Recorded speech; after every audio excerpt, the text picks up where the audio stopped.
Yeah, I'd have it for our practice. Yeah, but I don't even. Yeah, because we have to meet Wednesday. I'm going to confirm with her because she said there was no other night available next week. But I didn't know that he couldn't meet. Yeah. I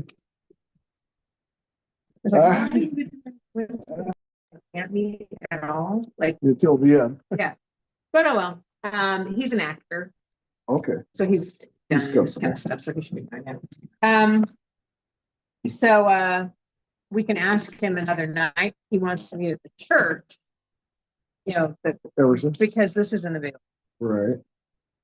And we do still have this for the rest of us. I think we should do it, especially for Dennis. So hopefully he'll be well enough. On Wednesday. Yeah.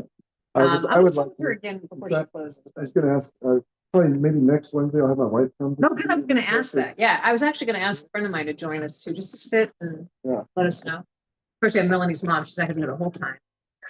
Right. I kind of debated because I kind of wanted to get the full effect. But it happened. Yeah. I'm assuming next Wednesday is pretty real. Yeah, and again, the only part that's tricky is the whole stuff we have in the beginning. You know, if we're going to have the radios on the stage and then have them, I don't know. Up here? Yeah, and then not back there somewhere. No, and then there'll be props. Maybe we can put them on a smaller table and just have them sitting off to the side.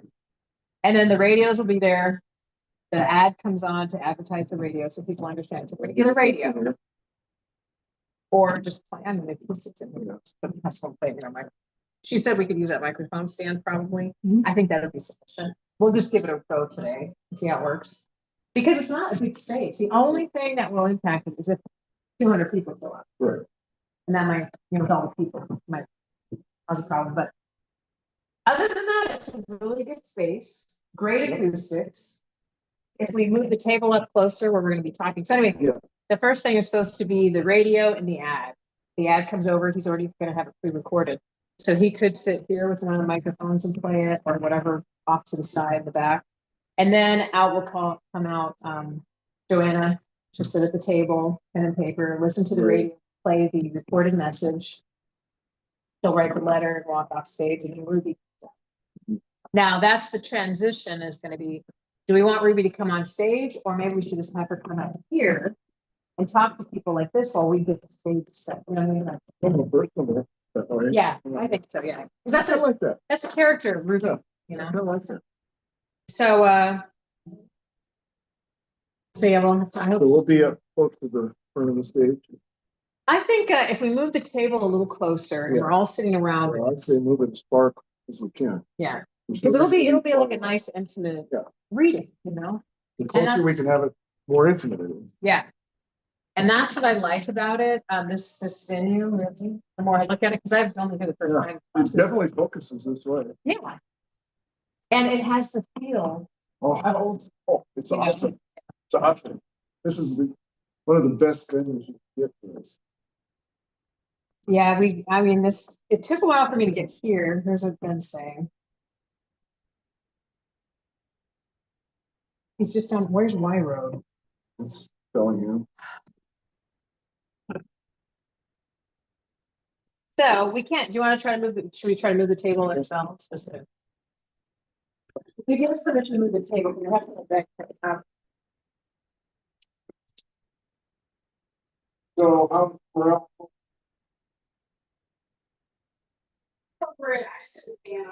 Okay. It's not good. We need to sit with them. In my office, I'm my office. Oh, somebody, is that real food or fake? I think it's real food as part of the display. Oh, this is heavy. Yes, it's not so good. Oh, well, the only people that are probably okay with it are the agents and officers because they're getting paid. Well, so they are. Yes. And who's saying that?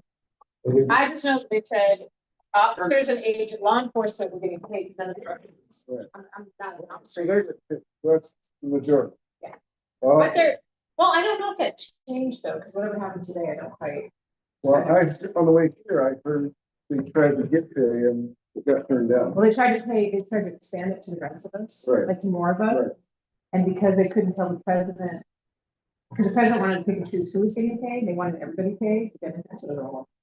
Now, should I get, a tablecloth or anything for this? Or just leave it like that? I'm terrible at aesthetics. Okay, don't worry about it, I'll ask, whatever they did. Probably wouldn't hurt to hide their Legs, knees and legs. yeah. Oh, is he? He's going Dennis to just church. wrote. Dennis just wrote, text Kelly, I think the practice is in Linda. When's the time? Who knows, we did it. It's- Remember, we changed the date for him for here, right? Nobody talked to me. I just read the text and I'm here. Right, okay, thank you. That's good, good thing. Let's see, it is. clear to me. There at the window. Oh, you're right, you got it, so I got proof, but it wasn't my thing. I haven't talked to them. These are, So what they might be doing with it. no, they're old, these are. Yeah. These are.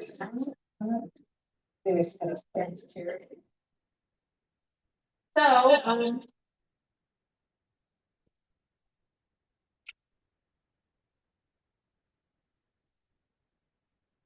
sit on these.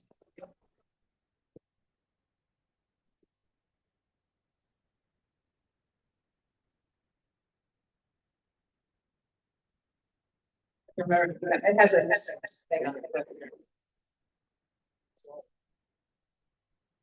Oh, they're fine. Yes. It's, So, not me, you, Joanna, David, oh, Melanie. I haven't heard from Aaron, so.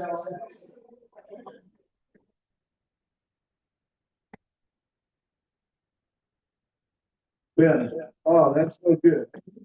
Sure. Kelly, let's talk soon about what we can do before the first. I can't make it to Linda tonight. But you saw his face. Remember, we changed the whole day because he said he couldn't make it for the church. I mean, to me. I'll see what's good. Hello.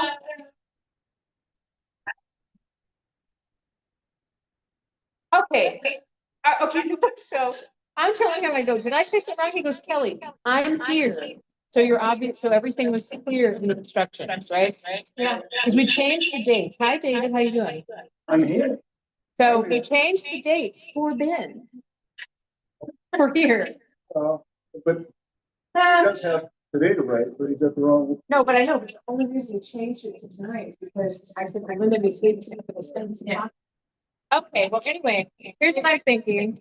I think we use this table and people sit around it. And I can get like a tablecloth or something. I think we'll be able to see them. Down here. We just moved it up. We got it back. Oh, we were just talking. We're gonna have two microphones, right? Yeah, we have a microphone stand there. So I was thinking we could stand up and not have. Yes. And she, Melanie's mom, you guys haven't met her yet. Hi. Bree. Hello. He's our tech person. I think we're gonna want to hold them for sound quality. Well, but yeah. You trip and everything. No, I have too much to pass them around. But with the acoustics in here, also make it. yeah. I think that's the problem, we pass them around because move them, drop them. Yeah.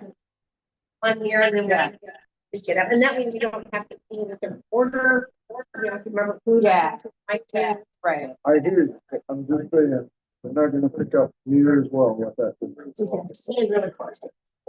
Well, I think it might be, but we're gonna have it first because Marie said that she had Melanie stand up here earlier today or yesterday and ran and breathe and she could hear all of that. There's people in here, as long as it's not full of miniskirt, and this is not a joke. It will soak up the sound. If it's full of miniskirt, they won't soak it up. mostly it's down to the video.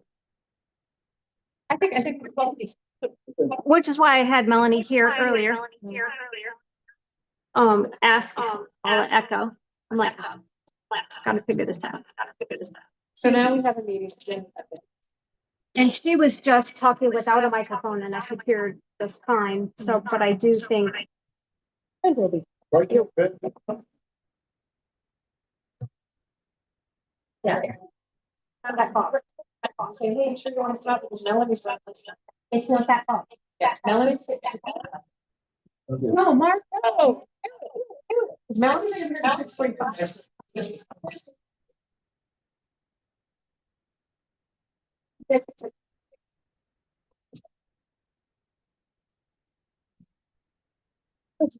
Unsafe.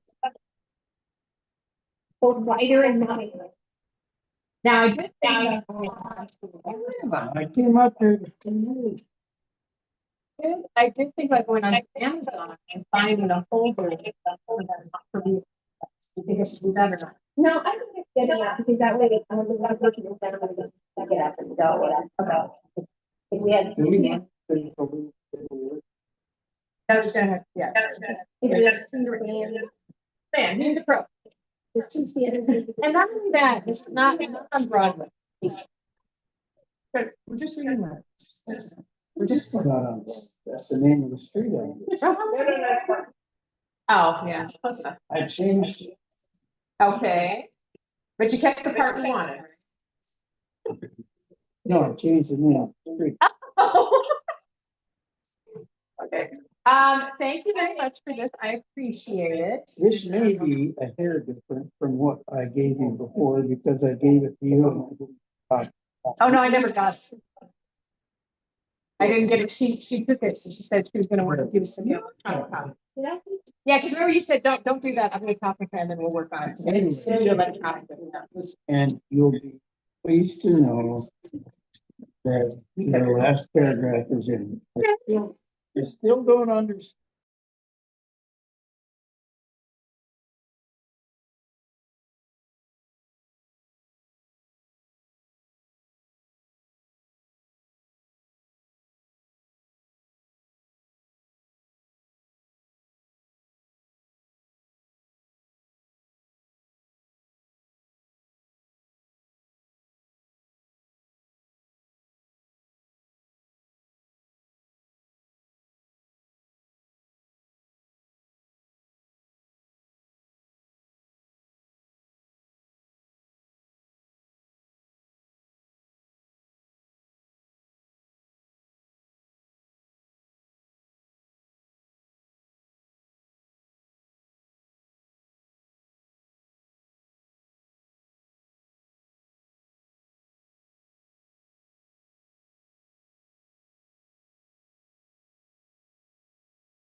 Sure, yeah. Or we can put this back. It starts a lot, it starts the piece first back.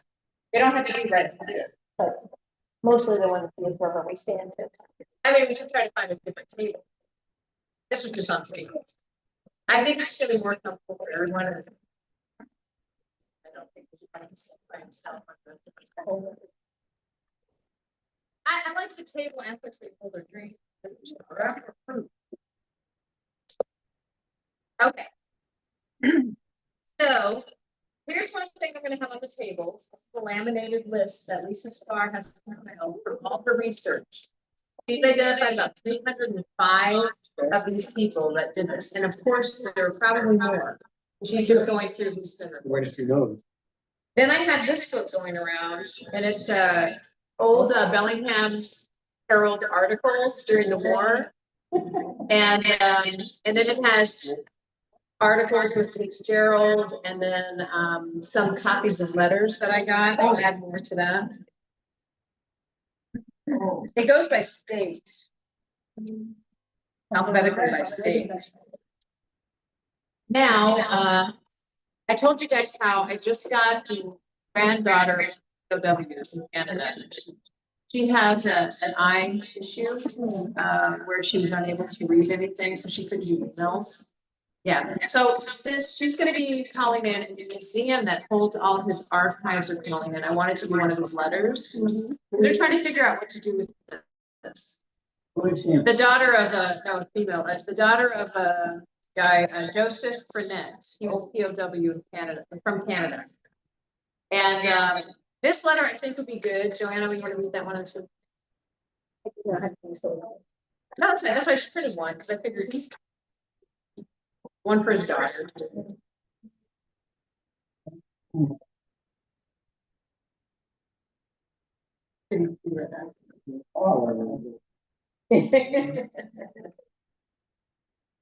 How come I'm not in? That's your, oh, Earl, There's no Fitzgerald. it's by, It's alphabetized on last name. so by state. The last names are alphabetized. So this we're watching.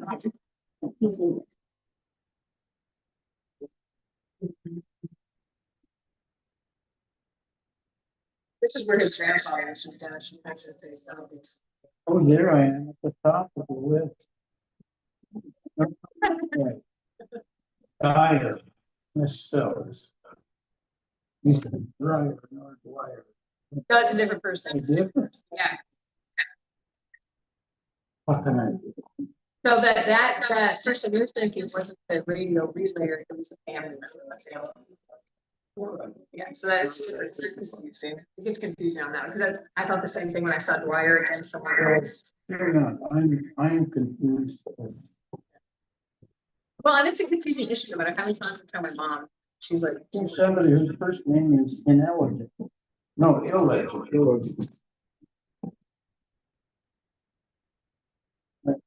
Yeah, you got a commercial driver's license, there's no name given as first name.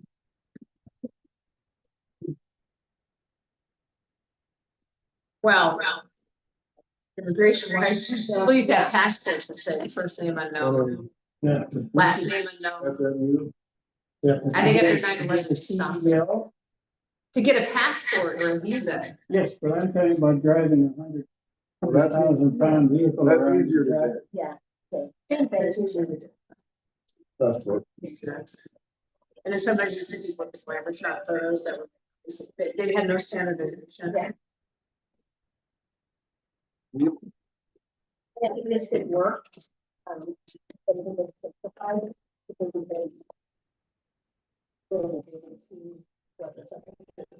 Yeah. Yeah, because I liked it. She said, I'm sorry, it's broken up, I couldn't understand. Because that people need to understand that the challenges that why these letters were always perfect, right? So I mean, I can change that up a little distracted. I never heard of it. Personally, I have two words. Oh. But again, all we're gonna do is sit at the table, read your letters. Oh, I wanted to show you this too, because you're the one typing up that stuff. I bought these. So that I give everybody one, they just slide it in and it just says blue, lighter. Okay, yes. So I would say after tonight, I don't think we need any more edits. I'll make the edits tonight. And then if you think of a piece that you think you should take out to replace with that letter, just let me know. What's the info? Forty.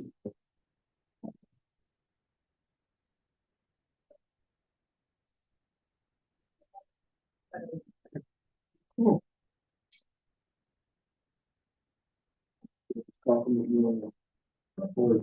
Okay.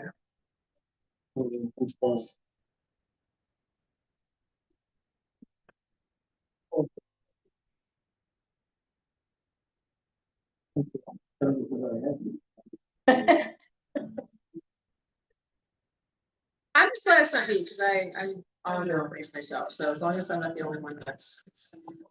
So, let's see, it's. Just so you know, the director is coming back here at 8. And she's coming back to lock it up, so you have to have a hard stop. So. We figure out where, we'll speak to us, we have the microphone there then. Is that? Well, we're gonna do, well, when we have everybody here, we use this table, we have somebody sitting here too, we can move this back and put it in front. Yeah, I was gonna say, we can move to the side and have. She's working, that's no one even done. No, Ben's not coming. Well, but okay. What do you Ben, think? Dennis, and her, and Ann. Yeah. Although, is Seven that, are on the table? is that where you're gonna be set up for the video? Yeah, no, yeah. Yeah, no, she's it's fine. testing it out there. So let's do. I can also go upstairs. Oh, no, I didn't say, I was thinking put the microphone, And- but let's do the other. Does way. upstairs work, or is it just? No, I don't- Haven't tried it yet. I think it's gonna be too much. Yeah, I think this is Oh. good. I know. So audience is gonna be down here. Right. Actually, a lower level than How does it look?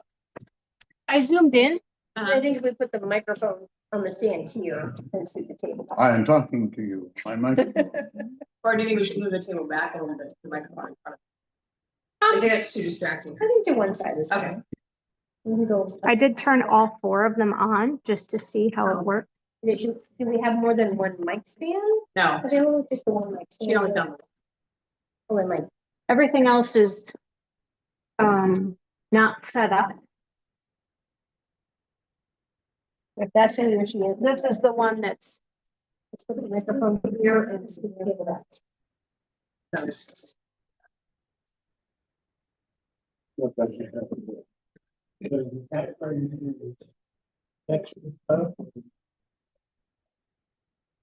all the stuff on the table. No, it's all part of a thing that they're doing. This is a prop table. They have an event going on here. Yes. So we're not gonna mess with the sandwich that's sitting here in this big. I just noticed it's not perfect. But I love the type. That's- But yeah, so when we get it, be able to take all this stuff And I off. looked in there. Display so you can have ham radio in that display. I'll be reading some. Yeah, I'll just those up on. She's getting, yeah, she's getting 2 and I have 1 that a small little radio that's supposed to be transmitted. Oh.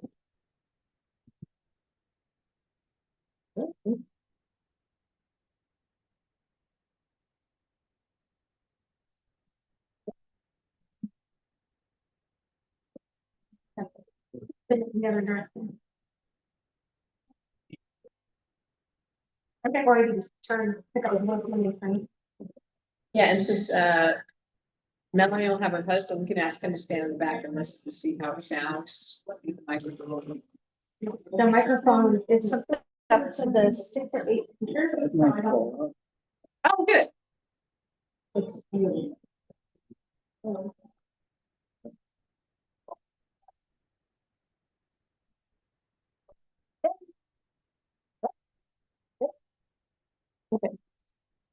So I think if you're gonna be there, then. It's too high for me. Use that table that way. Story of my life.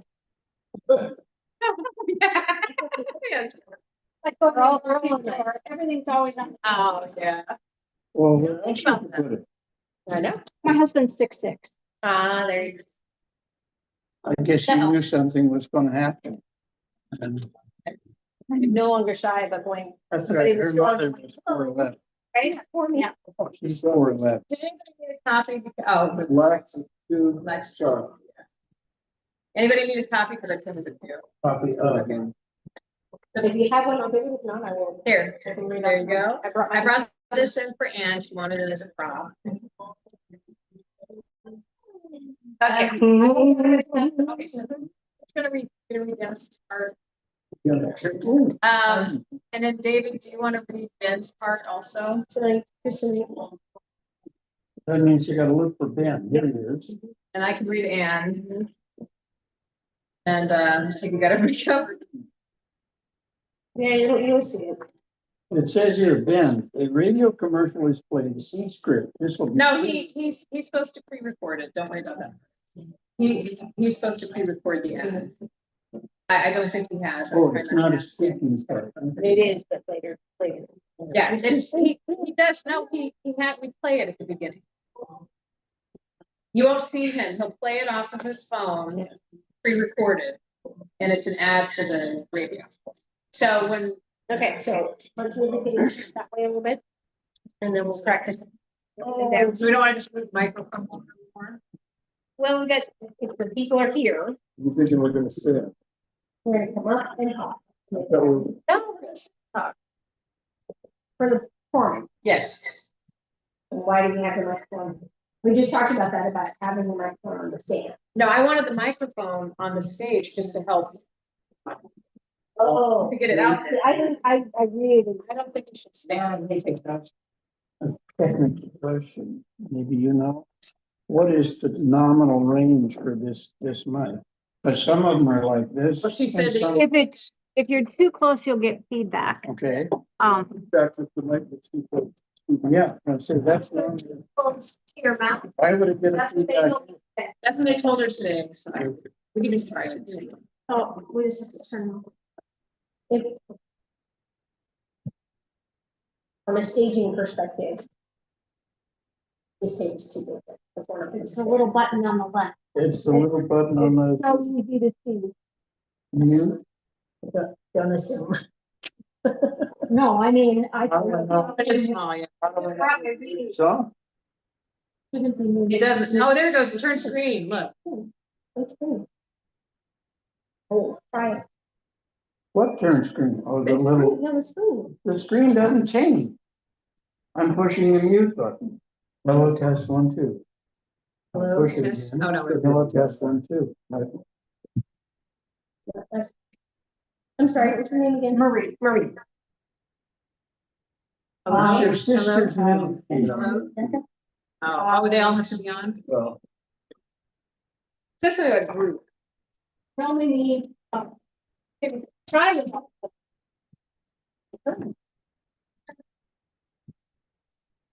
it's delay. Hello? Hello? The thing about sitting and having the microphones is that I'm reading, and I have to get the microphone. No, I don't want to pass the microphone. Well, Oh. What I was thinking when I said Sorry. stand, Aren't you glad I'm here? just to have microphones on the table, where nobody has to I'll reach leave you for one, one. you can just talk, and it works that way.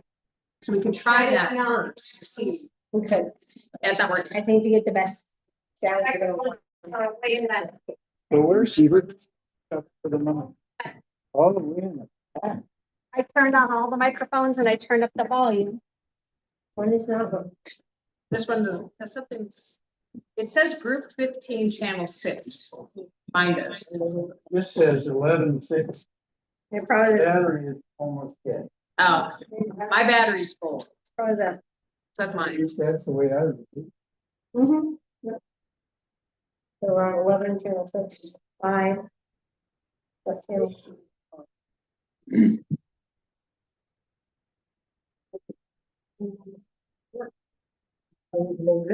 Oh, great. Aren't we glad this is not November 1? Yeah. 1 o'clock? Mhm. Maybe tomorrow, well, next week, then can't come, the only day we have is Wednesday, and we can't.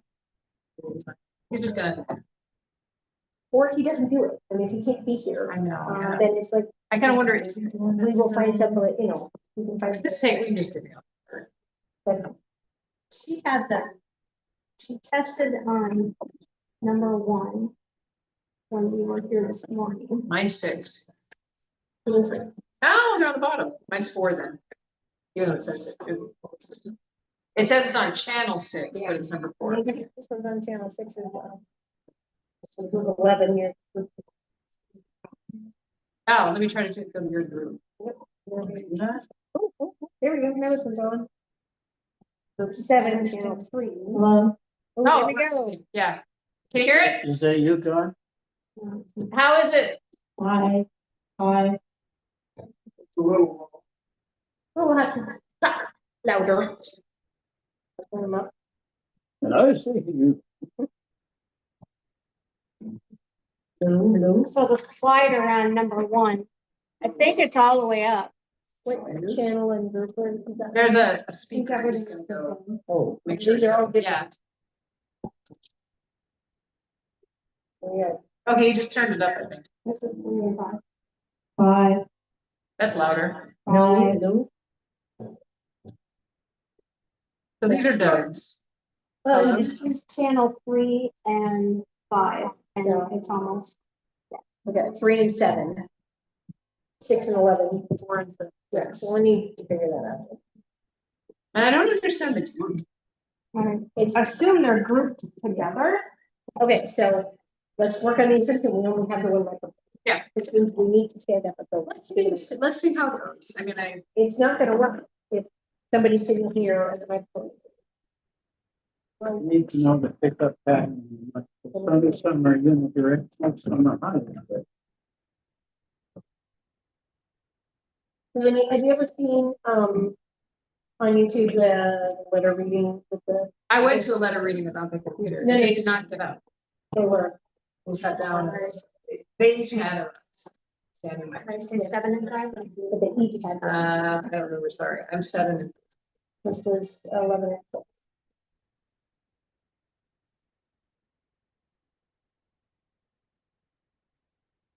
Well, we'll have an hour and 15 minutes to try to test it out. We'll have Melanie's husband in the back while we're reading, see what he says about if the microphone's working or not. And see how that goes. Because once we start having to get up, the chairs are gonna go back. It's the same thing as like you said, passing, with the passing microphones, it's the same. You have disturbances. To me, I think it's more like relaxed. We have to pass the microphone, I prefer to pass it if you get up. I mean, just because it's just a couple of people talking. To me, it's more intimate as we're just talking and having a conversation, but once we start getting up, and Dennis really can't, he just had that. So, he's fine. Yeah, he's sitting doing, he's on leave today, but he plans on being here, wants to be a part of it. So we can have like the waters for people as we make the waters, to see how, we just need to address the first, we need to run through it first and see. What is it like this way? What is it like that way? Because once people start getting that, the chairs moving, it's getting up along, it's gonna add a lot more time to everything. And I think it's more distracting versus us just sitting here reading letters. So if we can get the microphone that, maybe we just use the microphone that works for now and put it past it, see Yeah. how it goes with us reading it. That's what we have to do. Maybe for everyone later. Right? You're using about this far from the net. Not this far. Yeah. All right, that's fine. This far, Take it away out. this far, There. this far. Now ask him what it sounds like. Who? He's not back there. He's right here. So listen to yourself. Go talk to him. Yeah, It's not picking you up. I can hear it. really. Yeah, I mean, but we don't know what it's something back there. Don't look good. What was the boy in it, he's right there. Okay, you're gonna need to have a couple. This is a speaking, singing microphone where it has to be close. So, All right, Well, nobody has a cold. well, you don't have to. don't lick it, yeah. Let's hope not, but I'm just saying, when I was close with that, it's like. Yep. I'm almost. So anyway, All right, let's do it. okay. You're our audience, tech lady. Okay, so, the way it's supposed to be, let me just do my intro. My name's Kelly McGinnis. Oh, sorry. That's not the thing. How many buttons? There's. You're gonna read it to get through it, or you're gonna read it like you're gonna do it. Well, the thing is, I'm not gonna read this at the pause. I'm just gonna try to be nice, what I'm gonna say, but. Oh, You can read it. You can read it, it's okay. Well, my friend said it. So- Oh, yeah. Okay, all right. Oh, that made a weird noise. Hear that? Is it because both of us were on the microphone? Okay. It made a little. There you go. Good afternoon. Thank you for joining us for Radio Monitors of World War II, Messages of Hope and Compassion. My name is Kelly McGinnis, and ever since I read the book, World War II Radio Heroes, Letters of Compassion by Lisa Starr 10 years ago, I have wanted to carry on her mission to share these stories. This part of American history highlights our resiliency as a nation. Today, we are going to piece together who these monitors were and the positive impact they had on the families of prisoners of war, POWs.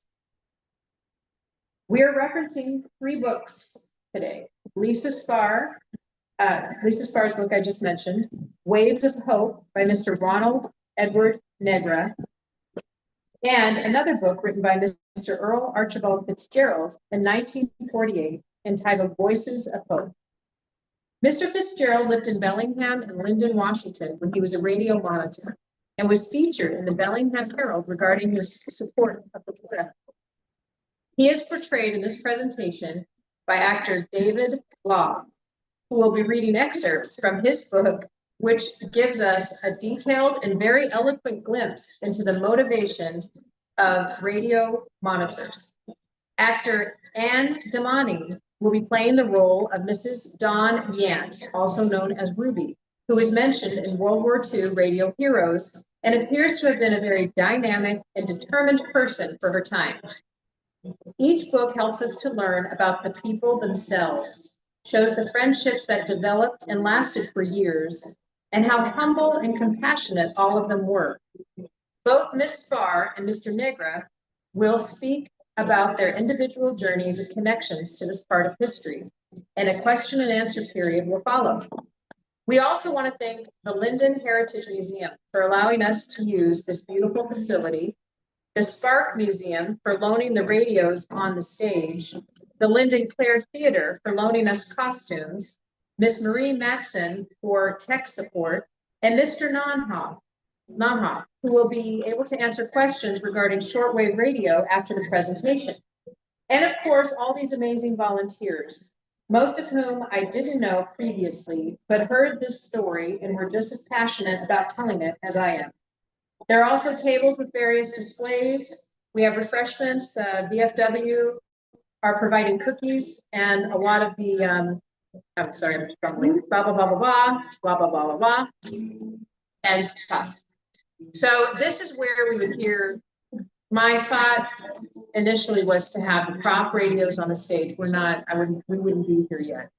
So we'll have the prop radios set maybe up to the side or something.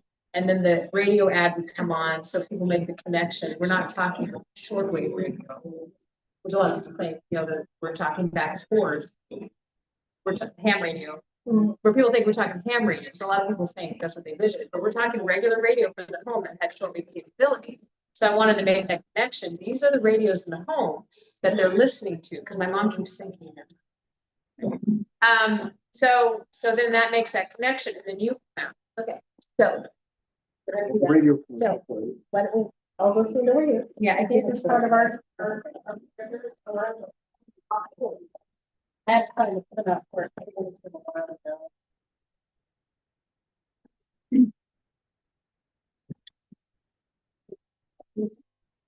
And you know, Here, on Okay. I'd say, okay, so I'll go ahead and just follow. I think there's only a paragraph. then, Yeah. okay, and then the over here, we need a little table. Well, we can sit at this table, right? It says. Oh, that's because we thought we had a bit. Anyway, I don't think we have lights. Okay, cool. How about you? Okay, so what you could do is in the beginning is just come on out and sit at this table with one chair. Okay, you just have one chair set up. You come down, the radios are there, and the message will play of your sons. One of us will play on the microphone in the corners. And once you get up and you take the letter and you leave the stage, then we can all come out and start putting chairs while Anne comes out as Ruby. And I was thinking Anne should be down there on the floor with them.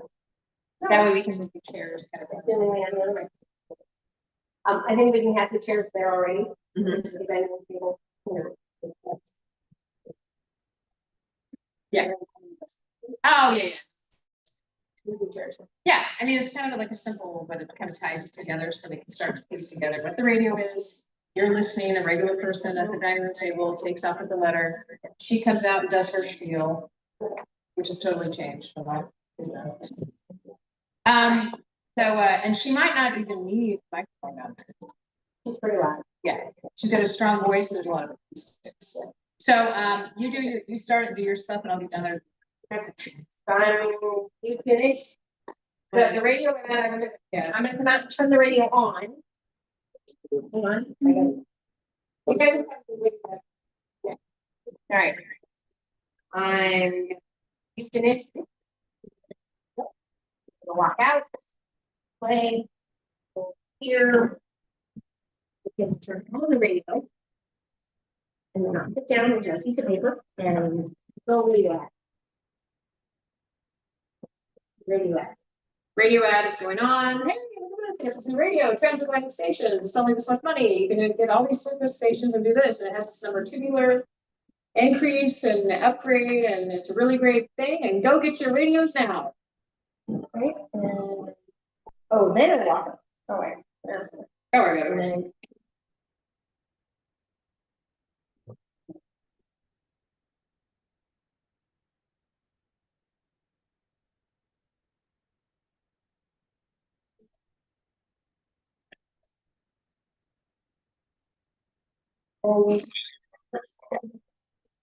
That envelope, and then I will take it up. Okay, now I'm coming out. But she wrote it differently, so it's all jacked up. Anyway. In 1943.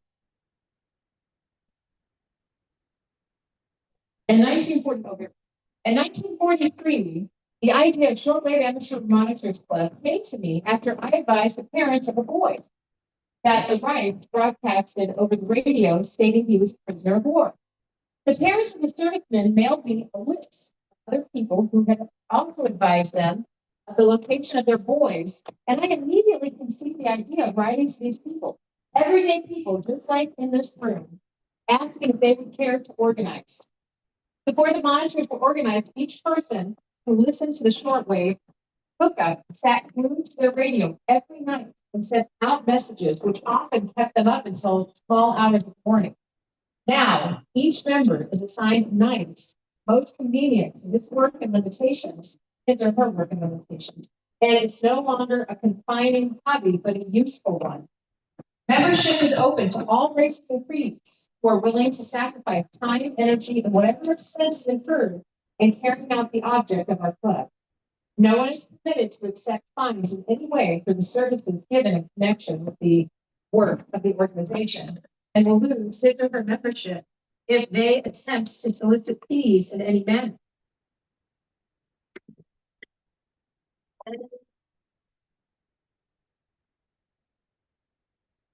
Now, you guys, while I'm shooting time, should move to a seat.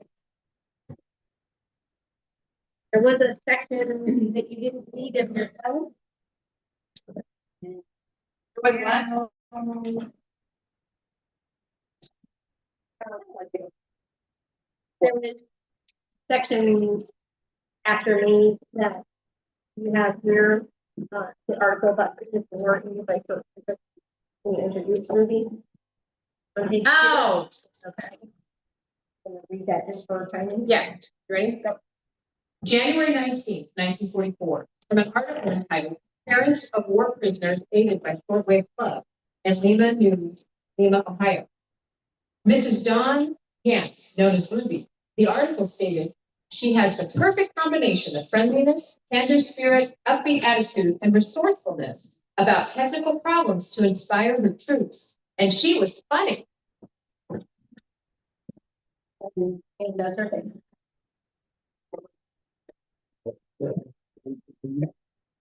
What is this that thing fine? She put, I know, she wrote that. Got it. I know. She copied it maybe. Oh, hand me that letter there. Okay. Okay. Here you go. May 10, 1943. Dear Mrs. Barr, I am writing to notify you of the safety of Robert N. Barr, who has been stationed in Africa.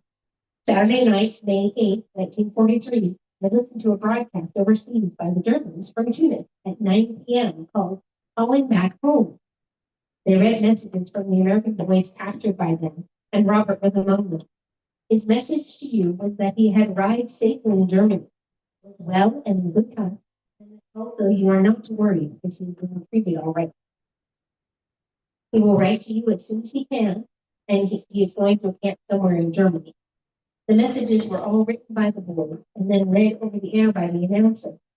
It makes me very happy to be able to send you this message, which I know will give you great ease of the safety abroad. Our hope is that all the boys have their liberation soon. This has become a part of our organization's service to the people to notify them of any news we hear of the safety of any of the boys. Yours truly, Corporal Magdalene Hoffman, First Air Ambulance Corps Headquarters, Hotel Henry, Pennsylvania. May 9, 1943. Dear Mrs. Spar, Saturday, May 8th, from 8:05 to 8:15 p.m. Central Wartime, a German shortwave radio station read messages from 10 Americans who are prisoners of war in Germany. A message to you from Robert Spar read, arrived safe in Germany as a prisoner. It was announced that these men had recently been transferred from a camp in southern Germany to one in northern Germany. I would be interested in knowing whether you have received any other reports. John R. White, Omaha, Nebraska. May 8, 1943. Dear Mrs. Spock, you will be interested to know that a message from Robert M. Spock, who is a prisoner, was broadcast tonight at 9:08 p.m. Eastern Wartime by shortwave radio from Berlin, Germany. The message, which was read by the station announcer, follows it. From Robert M. Spock, which originated in a transit camp in Bavaria, now in a permanent camp in North Germany. Quote, I arrived safe in Germany. I am a prisoner. I sincerely hope this message will be a source of help and encouragement to you. Truly yours, Sanford Little, New York, New York. And yes, the postage was donated by Mrs. M.I. Ferguson Ferguson of Lufkin City, Chattanooga, Tennessee, as an expression of thanks for a message from her husband Lester, who is a prisoner of war in Germany. This is the 873rd message forwarded by me since January 1, 1943. You did pause? What is this two-city address, Lufkin City, Chattanooga? That's how they wrote it. Don't worry about it. That's how it was written. That's their town. So they probably put down. What's a good example? Like Mount Lebanon in Pittsburgh, Pennsylvania. Mount Lebanon was the suburb. But Yeah, they used to put down like the. Like Bellevue, Seattle, Washington. Okay. in 1998, It turns out.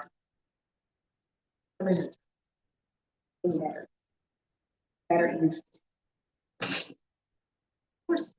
In 1998, the Disabled Americans Veterans magazine featured radio monitor Irene Walters, who listened to Radio Berlin nightly while her children were asleep and her husband was at work. She happened to tune in to Access Sally one night and began writing letters, not knowing that anyone else was doing the same. She, quote, saw the opportunity to bring hope to worried families. She would stay up until 3 or 4 a.m., writing letters and omitting any ailments or wounds that the soldiers mentioned. One father of a POW was so appreciative, he donated hundreds of dollars in her name to the American Red Cross. She received more than 1,000 messages of thanks and gratitude from POW families. These Swams, here's the latest newsletter of March 1st, 1944. I am so happy to welcome 8 new members to our club. Mrs. Alloway. Mrs. Alloway. Mrs. Alloway is back with us. Being fortunate enough to get her radio fixed. Mrs. Grubbs has been laid up with a broken arm. Under the radio section of the newsletter, Mrs. C. Daly sent 126 messages from Saturday to Saturday, the week of February 12th. How about it, Mr. Lowe? Mr. Lowe has hit 5,000 messages sent. Mr. Yankauskas has offered us a service And I shall quote from his letter. Since almost everybody has been having trouble with reception, I would like to suggest that as most of us are using indoor aerials or loops built in the radio, outdoor aerial of fairly good size would, in practically all cases, bring reception out. If it is felt worthwhile, I would be glad to send data on right lengths, etc., on aerials for the best possible reception. I, for one, am certainly going to make use of this service. Did you know Germany has the same news broadcasts and names at 9:30 a.m. on Sundays? I didn't until Mr. Duncan mentioned it. Now, speaking of reception again, let's give a 1, 2, 3 cheer for Mrs. H.H. Moore. She sent 502 messages in January. Miss Beck returns all money sent to her with a suggestion that War Prisoners Aid is grateful for any small donation. And Mrs. Buckmaster called me and wanted to donate $5 to shortwave amateur radios for the many cards and letters she receives from the members. I explained about our Constitution, and she said she would give to the Red Cross on our behalf. And now newsletters are gonna be handed out to the audience. Yeah. How long is that gonna take? Well, we're just gonna have somebody do it. Okay. We'll see how it goes. I mean, I'll just hand them out as we get them in. May 8, 1943. Dear Mrs. Farr, I am taking the liberty of writing you these few lines with the hopes they will bring you a bit of good cheer, in as far as it concerns someone who is dear to you. Tonight, while listening to a broadcast direct from Berlin, Germany, I heard a message from Robert M. Spar saying that he was a prisoner of war being taken by the Germans in Tunisia. He said not to worry about him, for he was well and fine and was being treated okay. He said he would write as soon as possible and for you to give his regards to all his friends. After receiving official notice from the government, which I take it you have, I feel sure that you will feel somewhat relieved over the situation after reading this. After all, just knowing that he is still alive and is trying to get a message to you must mean everything to you. And I am very proud that I can furnish you with this message from him, for I know that it will be greatly appreciated. And my hopes are that you hear direct from him in the near future, a long, long letter. My prayers are that God will watch over all of our boys over there and bring them back home soon, victorious. Sincerely yours, Ted Wolford, Wylam, Alabama. This was written by Lieutenant Colonel Morton Bardfield, U.S. Army retired, from Brookline, Massachusetts, on how he became a radio monitor during World War II. Like most kids growing up in the 1940s, my family evening entertainment was just an AM radio console. Most nights I enjoyed programs like The Lone Ranger or Jack Armstrong, the All-American Boy. For me, World War II was a distant struggle and a world apart. But that changed on my 13th birthday when I received an all-band radio. The reality of the war entered my Dorchester, Massachusetts home when I began to pick up German announcers each evening on Berlin radio, reading in clear English the names, messages, and home addresses of American prisoners. It would seem that no American could discover these important messages and just switch off the shortwave without sending a note to some parent that their son was alive, no longer missing in action. So it seemed natural to me to mail out these nightly POW reports to the parents on penny postcards. You see, I couldn't afford 3-cent stamps for my paper route earnings. During the war, I wasn't aware that anyone else might be notifying the parents or wives, so my postcards became just as important to me as playing soldier or doing my homework. Knowing now that other radio listeners were also sending out notifications, I am sure that no family ever complained about receiving more than one joyous letter. It's not working. On May 9, 1942, dear Mrs. Farr, listening in on my shortwave radio last night, I heard with many others a message broadcast from Berlin from your son. I didn't get his first name because of static conditions, but the message was from him. Hello, Mom. am now a prisoner of war. I was captured on the Tunisian front and flown to Italy. I am now in Germany, feeling fine. Don't worry. I will write as soon as possible. You may contact me through the American Red Cross. Love, Robert. I have names and addresses of nearest kin of many others. They asked that anyone who heard the messages to get in touch with their families. I am writing to others in hopes that this news from their sons will ease to some extent the anxiety I'm sure they have for them. Best regards, Mildred West, Tampa, Florida.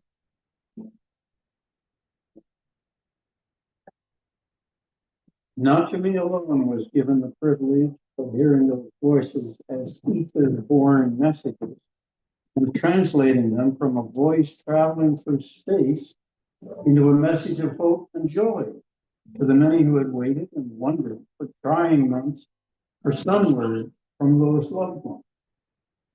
There were many others who were similarly privileged, but it was with a feeling of humility, not unmixed with pride, that I was chosen to help in a work which brought joy and strength and relief to the suffering of hundreds of my fellow men.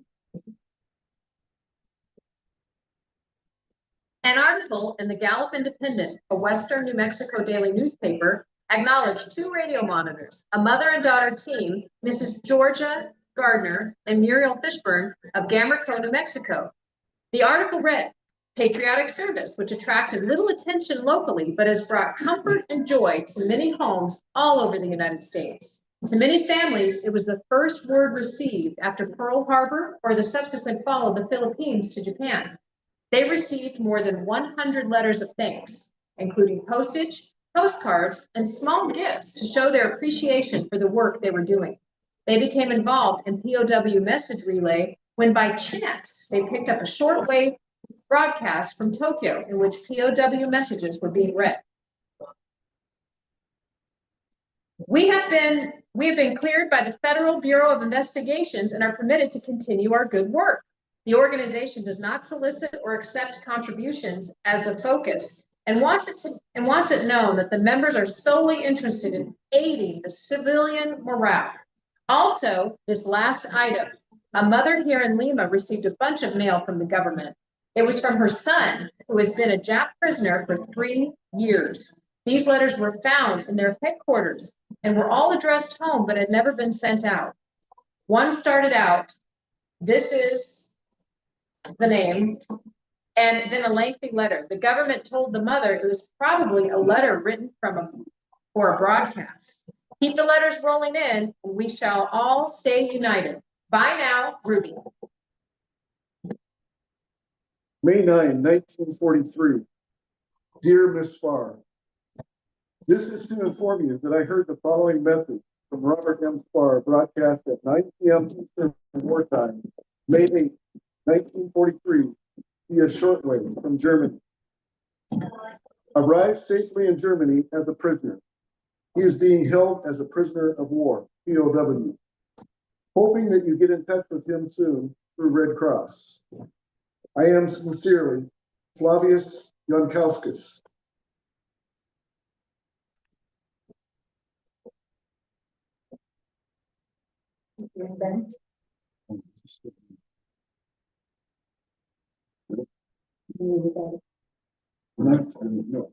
Oh, sorry. And this is written by Flavius Jankowskis about how he became a radio monitor. During the 1930s, I developed a keen interest in amateur radio. I purchased the radio in this photograph, a Howard 430, from the nickels and dimes I earned on my Liberty magazine route. In 1940, I diligently studied the Morse code, the technical radio knowledge of that time, and the rules and regulations in effect. And I took the examination for a radio license by the Federal Communications Commission. In 1940, we were banned from communicating with foreign countries. When December 7, 1941 happened, all hamming was banned for the duration. However, I continued to monitor and listen to shortwave stations, such as the BBC from London, Berlin Radio, and programs from other capital cities, listening to reports of the war's progress from my home in Philadelphia, Pennsylvania. At U.S. broadcast radio stations, many engineers were called into service, and I worked as a replacement of one of these stations.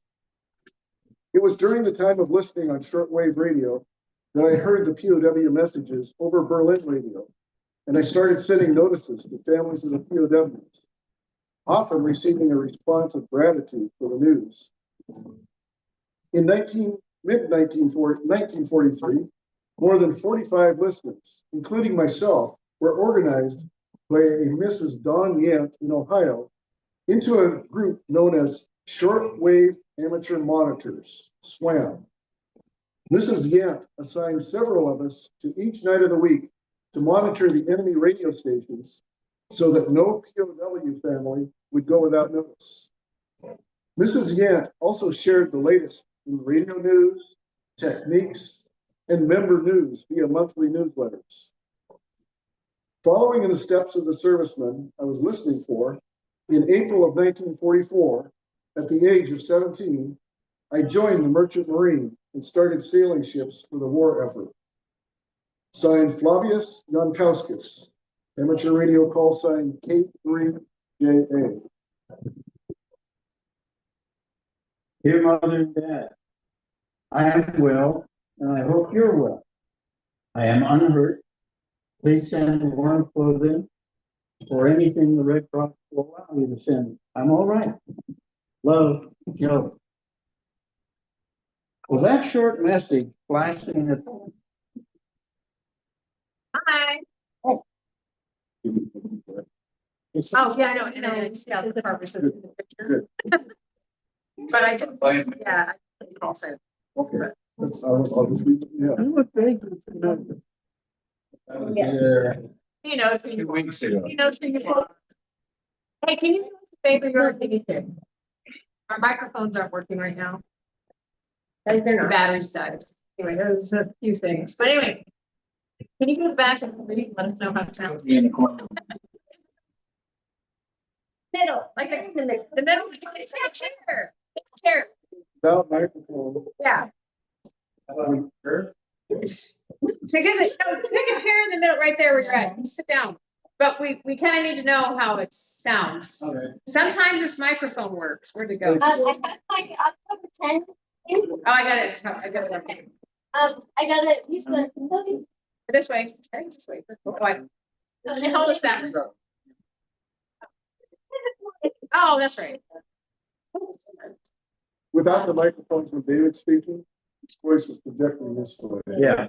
So either, They'll move in a different way. We'll sit somewhere else. We'll sit- well, sit we all- yeah, if you just do that, face the audience. Well, Yeah. yeah. I'll think about it. Table at the end of the chairs, we should have Yeah, we're gonna have more people. more people like, when you talk. Turn their face. How many What does she want? 1, 2, 3, 4, 5, There's 6, 7. 6, Oh, 6 people on stage. Kelly and are not on the table. huh? We need 6 chairs. Are you gonna be on Yeah, Yes, you want to sit with her? Said aloud. And we need 7 chairs, we need 7 chairs. around. well, I mean, I don't know. I might be reading somebody's part. I mean, let's be honest. the? That's fine, I'm just counting chairs. Yeah, she will probably join. I just wanted her to start out on the floor. Because she's interacting with them, walks around, has a microphone. That's the role I see for her. I like, She can come and go, I think that would be fine. and you guys let me know about, her part. I just copied and pasted. I didn't put it all in the stream like.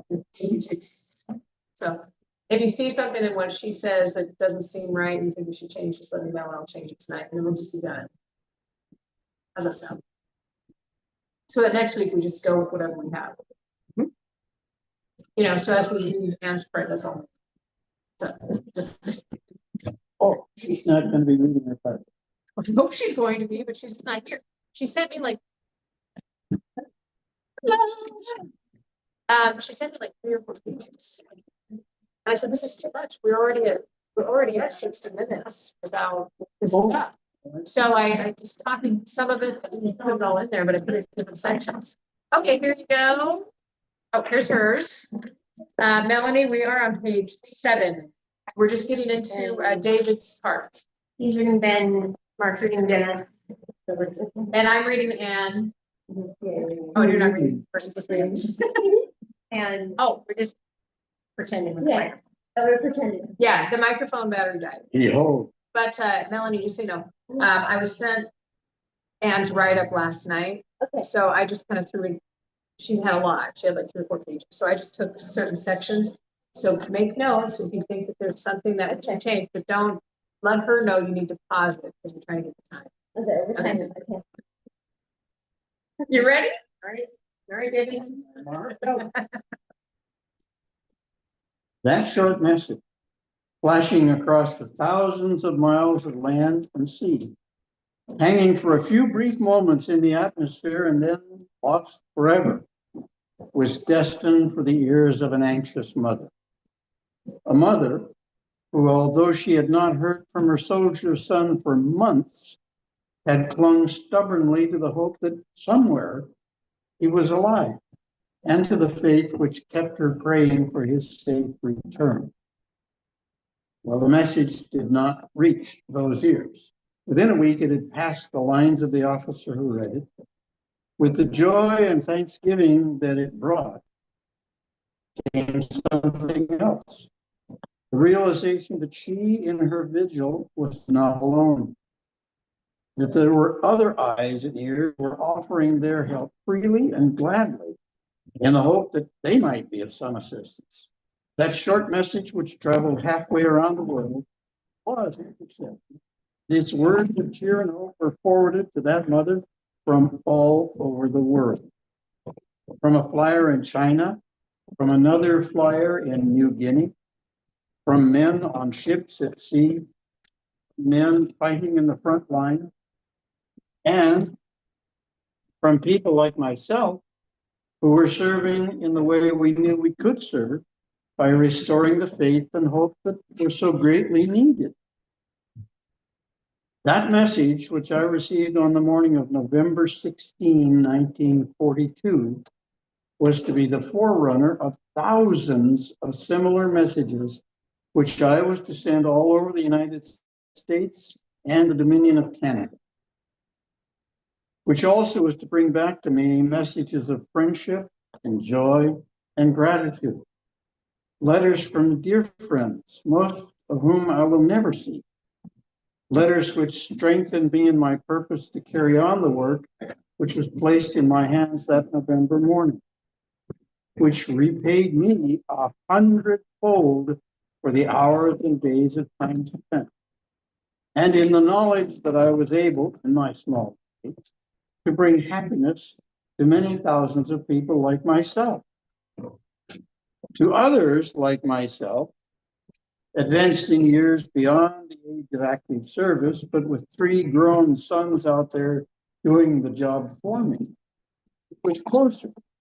And for that reason was probably the subject of stronger feeling. We listened more closely to the radio for some mention of the area from which we received the last letter. It was only natural then that I should be hanging over my set when word was first broadcast from Radio Tokyo that messages would be sent from prisoners of war in Japan. As the first message came over, I took it down on a piece of notepaper. As I did, I thought of the joy which that message was bringing to some family who were also hanging over a small set somewhere in the US. How terrible it would be if by chance that family were not listening and missed those words which would mean so much. A thought was born. Hastily, I scrawled out as much of the words of that message as I could get, and the name which was given with it, and the name and address of the party it was meant for. 4 times in that day I did the same. And that night, with those messages before me in the improvised, scrawled, the hieroglyphic shorthand I had hastily improvised, I wrote a letter to each address which had been mentioned as I had received it. The next day and the next, and every day after that, I hung over that set, anxiously awaiting every word and copying it. I found a job that I could do. Within a few days of the time I had sent the first letter, I knew the job was worthwhile. The letters began pouring in, each with its own story of gratitude, of thanks from those who had been in suspense, and many of them for months, waiting for just such word. Little did I realize the tremendous amount of work that I was taking on, nor the results which such work would bring. Little did I dream that such work would become an obsession with me, an attempt to get every word down exactly as it was said, to get every address right so there could be no error. Each message, as it was broadcast, was like word from a personal friend. Every letter, as it was sent on its way, was a letter to a personal friend. And from across the miles, across the cities and towns, and into strange places which I have never known, came the answers, like the hand of a friend grasping mine. Today, those names come to me as easily as the name of my neighbor. The contents of those letters, read and reread, are imprinted indelibly in my mind. Those people, all of them, have become friends, dear friends. Had I ever doubted that the American people would band themselves together in a solid, unyielding wedge, which was not to give until the war was over and won, well, those letters which I received removed forever such a doubt from my mind.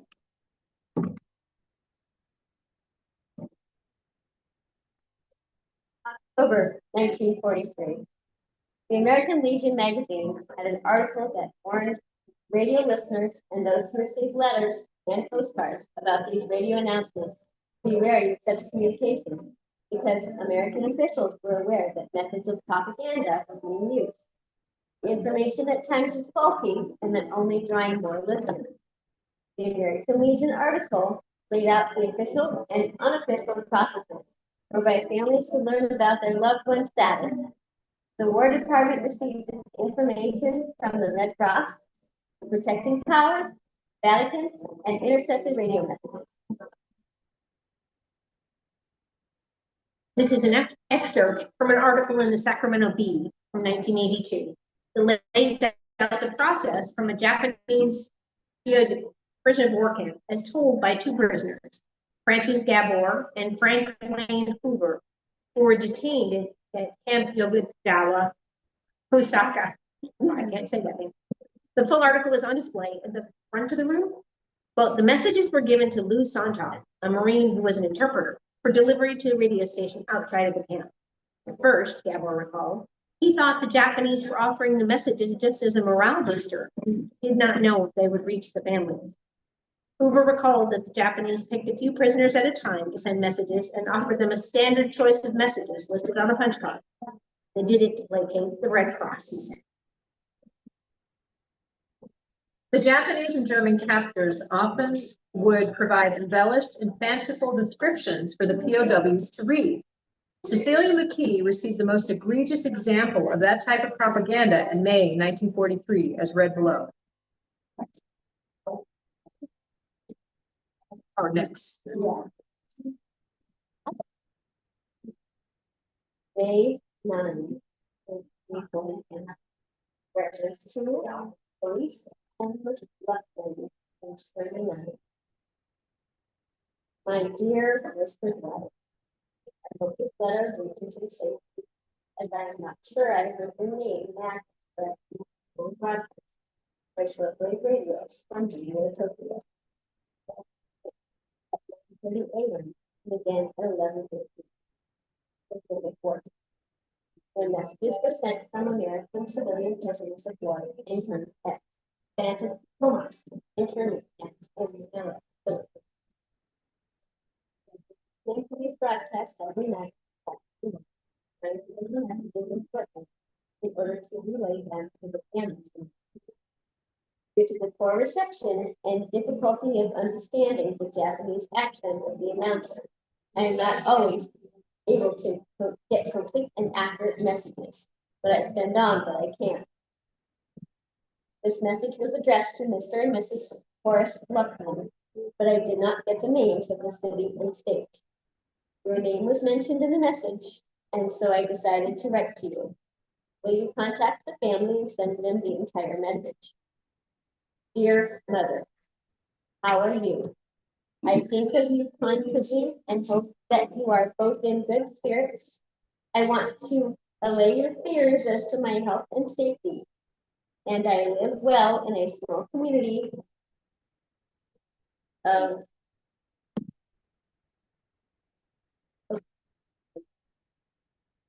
approximately 3,000. We are governed by an executive body of our town, have an adequate hospital with doctors and attendants. I am in a room with 17 others, one of whom is my good friend R.L. Dwyer, 303 South Wilton, Wichita, Kansas, and we have been together ever since. We are housed in a big university building with a beautiful campus. We get 2 meals a day and spend the time reading and studying a couple of languages and playing bridge and mahjong in the evening. Had a surprise birthday party given to me. I do hope you get this letter and realize there is no need to worry about me. Give my love to DJ Gorney and the others and all inquiring friends. Ever your affectionate Elsie. Do you think you know the family of this girl? And is her roommate a daughter of yours or relative? That is the impression I seem to get. I'm sorry I could not get the name for further identification. Thank you for doing what you can to get this message to this girl's family. Sincerely, Cecilia Peace. Here's a quote from Mrs. Agnes Negra in 2019, as told in the book Waves of Hope. I dug deep in a storage closet and discovered a box of letters and postcards that I received from prisoners' families. Not since 1945 had I investigated the contents or read the many postcards, letters, and family notes, and there they were. The cards were written to me in 1943 and 1944 from the families of POWs. The families I wrote to during the war advised them their loved ones were alive and being held in a prison camp.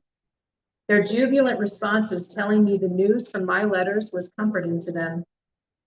Some of my letters confirmed the brief information that had been communicated by the War Department, but others were elated that my notification was the first news they had received after not hearing from their soldiers for weeks or months. They were ecstatic to hear their loved ones were alive. Their emotions expressed were a mix of anxiety, relief, fear, excitement, comfort, and hope. To my amazement, many of the families I contacted responded with their grateful appreciation with postcards, letters, and in some cases, pictures of their POWs. As I read those remarks after receiving them over 75 years ago, they brought tears to my eyes. Those same emotions are with me today, even though the responses represent a place and time long ago. Now we are going to read letters of thanks from POWs and their family members to the monitors. These letters are read as originally written to ensure we capture the vernacular of the people who wrote them. Agnes Negra addressed and signed letters with her husband's name, which was a common practice at that time. As a result, most of the thank yous she received were addressed to Mr. Negra or Dear Sir. Lisa Spar, who wrote the book World War II Radio Heroes, Letters of Compassion, reached out to Mr. Fike in 2006 to send a letter of thanks for sending her great-grandmother a message regarding her grandfather, who was a World War II POW. She received the response from his son, Charles. May 22, 2006. Dear Lisa, I am writing in response to your recent letter concerning your World War II POW grandfather and the letters received by your great-grandmother regarding his status while in prison, which was gathered by shortwave radio listeners. Your letter was in reference to my father, John R. Fike, who died here in 1988.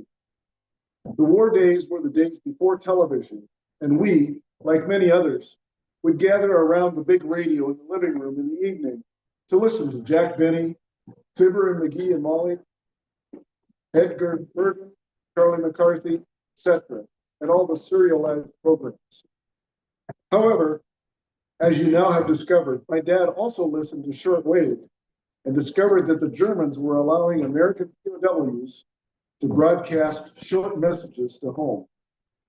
My dad took down the messages in the family information and attempted to get the information into the hands of the POW's family. He soon realized that very often this was the only information that the families had received. On one occasion, the family address did not come through clearly, so Dad did his best he could, but it turned out not to be good enough. His letter bounced around for a while, and I think it got into some dead-end type of department of the post office. The letter ultimately came into the hands of the FBI, who became suspicious that Dad might be a German spy. He received a call, and one summer evening, we were joined in the shortwave listening by an agent who obviously discovered the true state of things. Again, thank you for taking time to try to connect the senders of the shortwave information after all these years. You must be a pretty special person to do that. And you should know that all of us connected to my dad appreciate your effort and the good memories it has brought back. Very truly yours, Charles P. Fike, Omaha, Nebraska. June 4th, 1943. Dear Mr. Younghouston, I have received your card informing me of my son being a prisoner of war of the German government.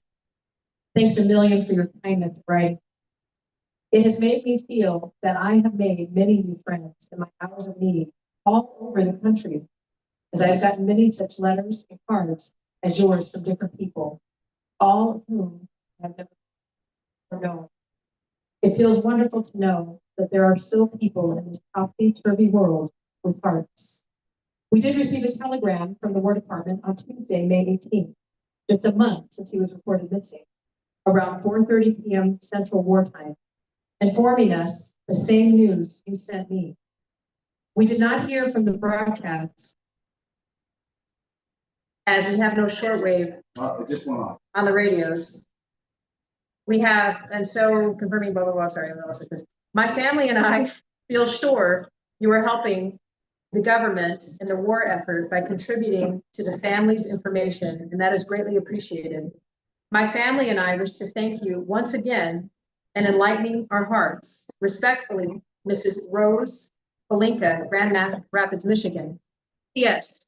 I have another son in the service who at present is at Fort McClellan, Alabama, and who I know will be very happy to hear of your kindness to us. And July 12th, 1943.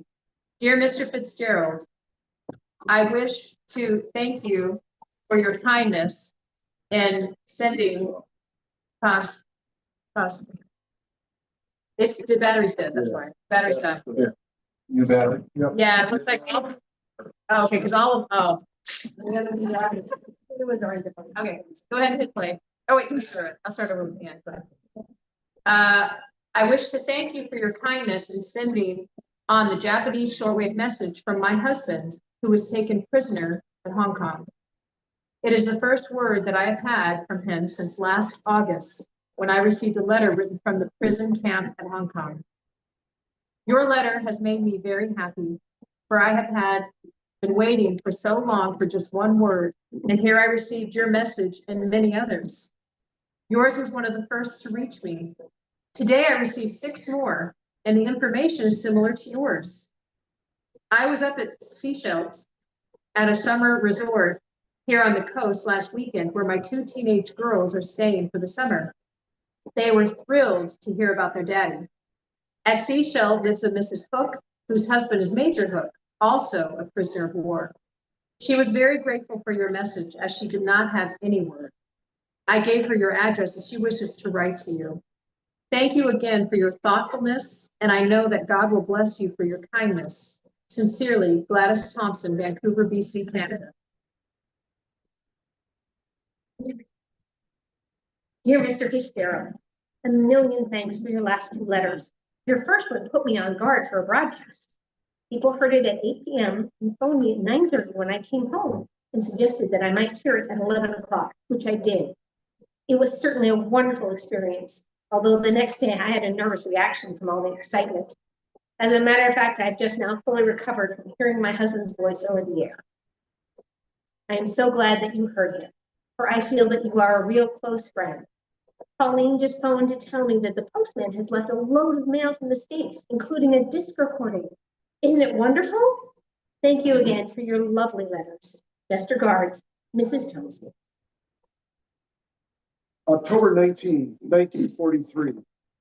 Dear Mr. Negreth, you very kindly notified me in April 1943 of the receipt of a shortwave radio message from Berlin advising of the taking of my son, William S. Barnes, as prisoner.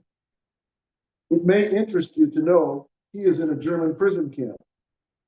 We have heard from him a number of times. My friend, Alfred T. Brady, of 300 Lydecker Street, Englewood, New Jersey, has been informed that his son, Joseph C. Brady, has been missing in action since sometime in September. Perhaps you are still listening to the shortwave radio broadcasts, and if so, will you be good enough to advise Mr. Brady if you hear anything concerning his son? I have sent a copy of this letter to Mr. Brady. Sincerely yours, Albert Mack C. Barnes, New York, New York. May 3rd, 1943. Mr. August Negra. We have received several hundred letters from people all over the country who have heard over shortwave radio that our son, First Lieutenant Robert Eugene Liggett, is a prisoner in Germany. He has been in combat as a fighter pilot in Africa for over